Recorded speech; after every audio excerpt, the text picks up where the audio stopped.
おはようございます。センドラです。今日は13番川柳寺を目指します。8番豊ヶ橋、9番文殊院をご覧になりたい方は右上に出てくるカードをクリックしていただければ当時の動画が再生されます。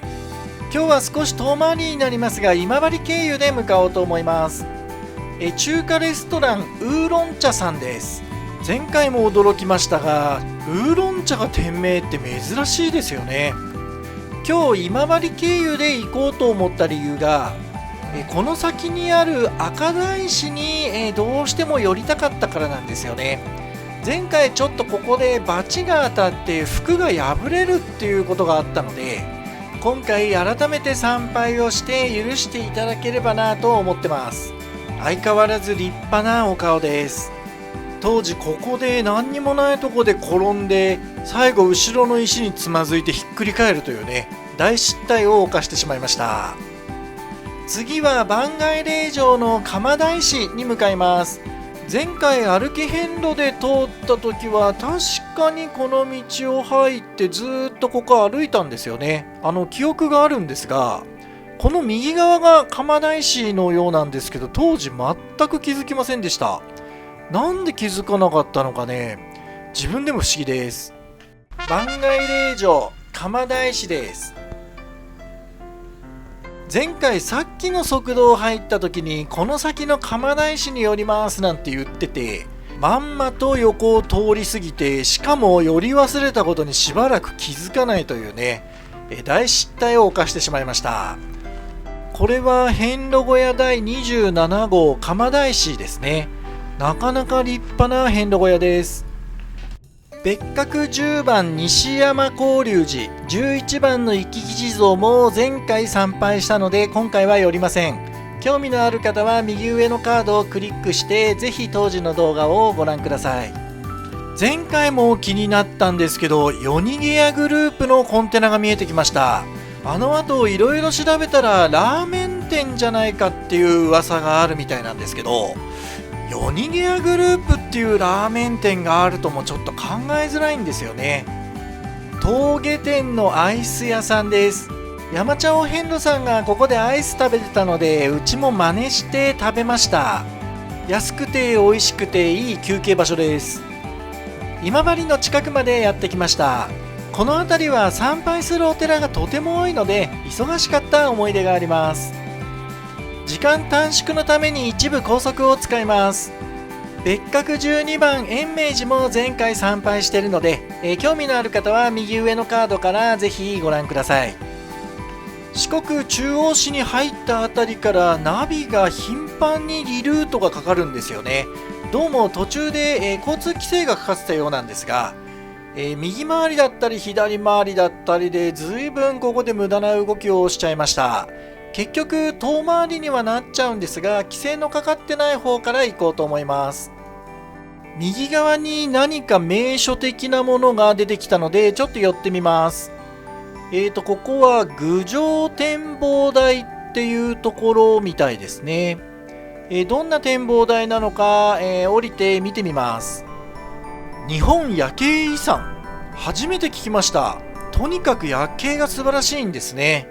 今日は若干曇り気味ですがそれでも素晴らしい景色なんだっていうことはよくわかります。鳳凰トンネルです。ちょっと窓が汚くて申し訳ないんですがこれ片道1車線のトンネルなのにすごい長いんですよ。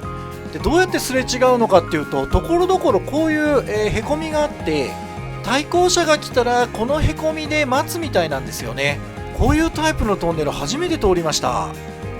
郡上展望台の方から川柳寺に向かうと鳳凰トンネルの越えた後しばらく行ったあたりからひたすら、山道が続きます。すれ違いにも困るようなこういう道をひたすら走るのって精神的にとっても疲れるんですよね。もう山道走るのやだわーなんて思ってたら目の前の絶壁の上に廃墟のような建物が見えてきました。位置的にこの辺りが川柳寺なのであれが川柳寺なんでしょうか。どうもこれが川柳寺のようです。上まで車で行けそうな雰囲気もあるんですが嫌な予感がするので下に車を置いて歩いて上がっていきます。千流寺側の道は今は工事中で通れないみたいですね。すごいとこに立ってます。境内の下には真っ暗な空洞があって、あそこに滝があるようなんですが、今はあっちまで行くことができないようです。別格霊場13番千流寺です。境内が崖の途中にあって、本堂は舞台作りになっている非常に珍しいお寺なんだそうです。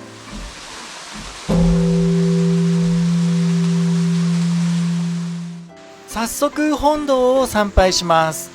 本堂はここから入って、お寺の中の2階にあります。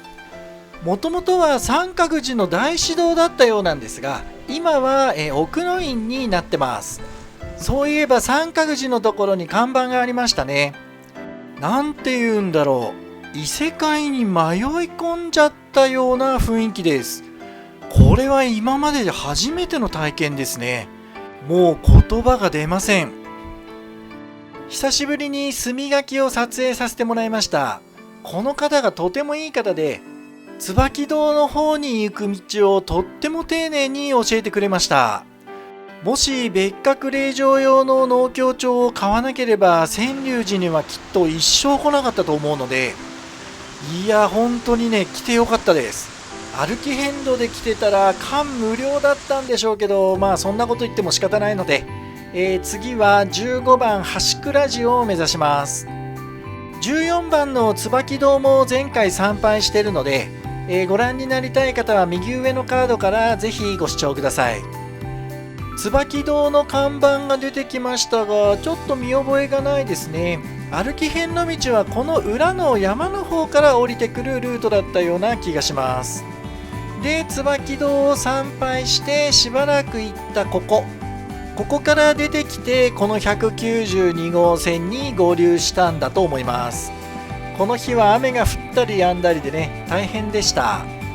境目トンネルです。このトンネルの途中で、徳島県に入るんですよね。愛媛県の次は香川県に入るつもりでいたので、徳島県に入るっていうのがなんかこう変な印象がありました。ここの大ボケ小ボケ桂橋の、標識を見て、あそこに観光に行きたいななんて当時思ったんですが、今回、その念願が叶って、今日は大ボケの方まで行こうと思ってます。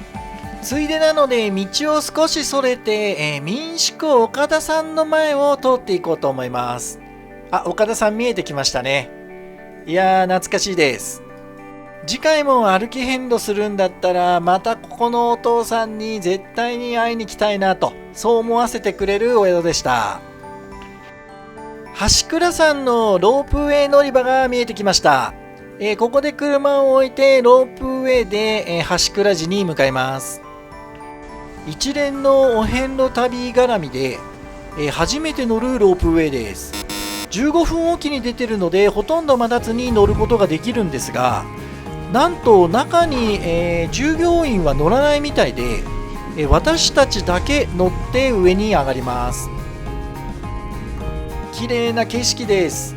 そういえば橋倉寺は標高600メートルぐらいのとこにあるようなので、雪が心配なんですけど大丈夫なんでしょうか。別格霊場15番橋倉寺です。雪は大したことないですね。でもすんごい寒いので、速やかに参拝しようと思って本堂を探したらないので、奥の方に歩いていったら階段がありました。上に何かがあるので、あれが本堂なのかなと思ったら鐘楼堂でした。鐘は残念ながらつくことができないようです。さらに階段があって、もしやと思って登っていったら、この上に本堂がありました。本堂まで来ると雪が一面に積もってます。市街地でも雪が降ってたぐらいですからね。当然といえば当然なんですが、今回初めての銀世界です。早速本堂を参拝したら大師堂に向かいます。大師堂は本堂の左奥の方にあるので、雪の中を歩いていきます。大師堂を参拝したらさっきの階段を降りて下の農協所に行くんですが、階段が凍ってました。登ってくるとき気づかなかったんですけどね、恐る恐る降りていきます。今日の参拝は橋倉寺で終了になります。この後は、大ボに観光に行ってみようと思います。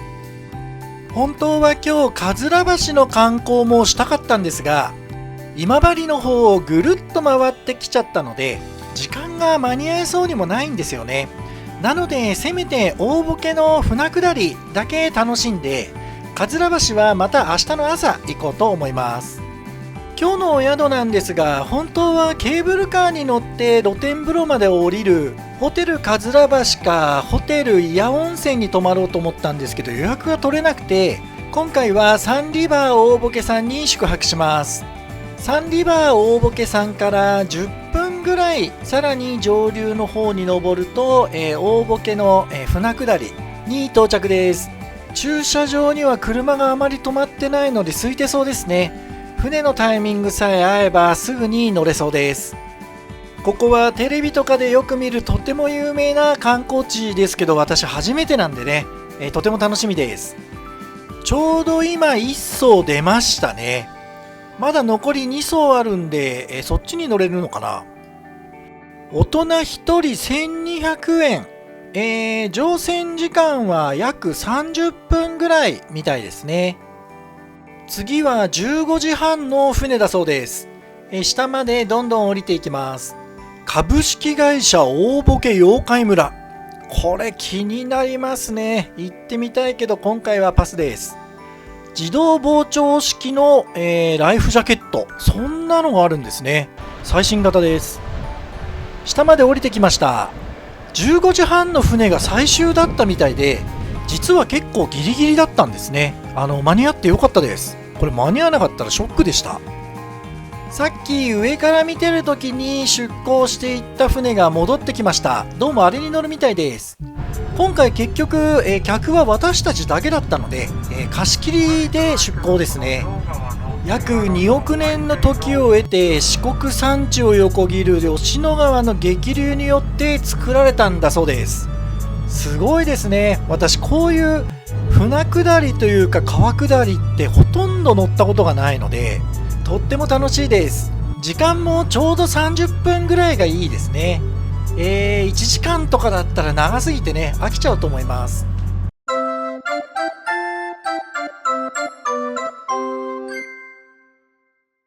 予定通り大ボの船下りも満喫できたので、サンリバー大ボさんに戻ってきました。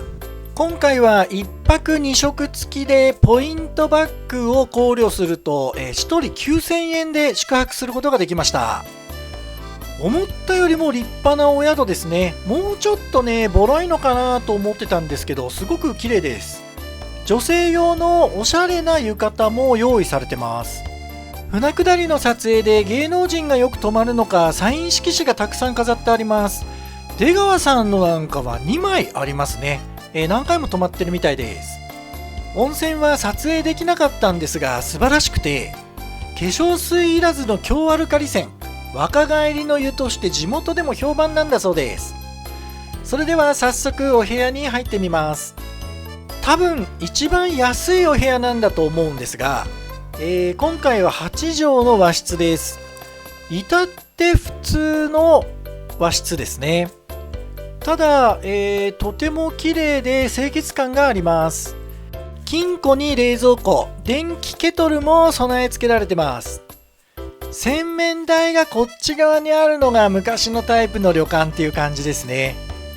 作りはちょっと古めで、歯ブラシも安っぽいものではありましたが、まあこの金額だから贅沢なことを言ってはいけません。残念ながら大ボケ小ボケはほとんど望むことができない景色でした。トイレは至って普通ですね。まあもちろんウォシュレットです。ランドリー室です。今回の旅で初めての洗濯ですね。洗濯機が2機、乾燥機が2機あります。洗濯機は洗剤不要タイプです。夕食です。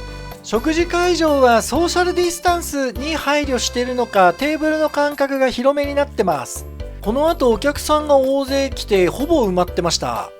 大ボケ小ボケっていうお酒を見つけたので記念に1本飲んでみました。少し辛めでしたけどまあまあ美味しかったですね。夕食は至って普通の懐石料理でしたが、鮎の塩焼きがついてたのはね、これは嬉しかったですね。とても美味しかったです。夜売店に酒を買いに行ったらなんと桶に入れてくれました。なかなか憎い演出です。おはようございます。